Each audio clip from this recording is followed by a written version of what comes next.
Magandang buhay mga kamalalakbay. Ito si Brother Ivan Panganiban at narito po tayo sa St. Joseph Shrine and Parish dito po sa Aurora Boulevard, Quezon City. Isa po ito sa mga pinaka-dinadalaw po ng mga simbahan at shrine dito po sa Calacang, Maynila. Ito po ay tinayo po noong 1951 bilang isang simbahan po ng Archdiocese of Manila. Sa pagdaan po ng panahon, marami po mga tiboto, minsan nung sila bumupunta po dito. Kaya po noong 1999 bago po ang Great Jubilee 2000, ito po ay na-designate bilang isa po sa mga Archdiocesan shrine sa Archdiocese of Manila. Kalaunan po, nung nahiwalay po itong Quezon City para maging Diocese of Cubao, ito po ang naging Diocesan shrine po dito po sa lugar na ito.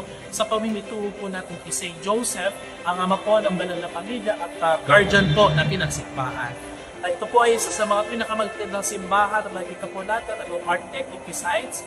Meron din po sila ngayon na bagong museo at nagdidiwang din sila ng 25th anniversary bilang isang Diyos sa shrine. Kaya tara po, pumunta po tayo dito sa Dagmán ni San Jose sa Diocese of Cubao. Manalangin tayo.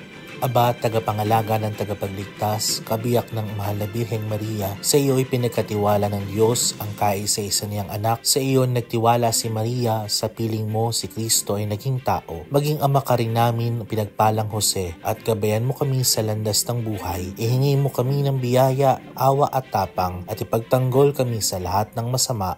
Amen.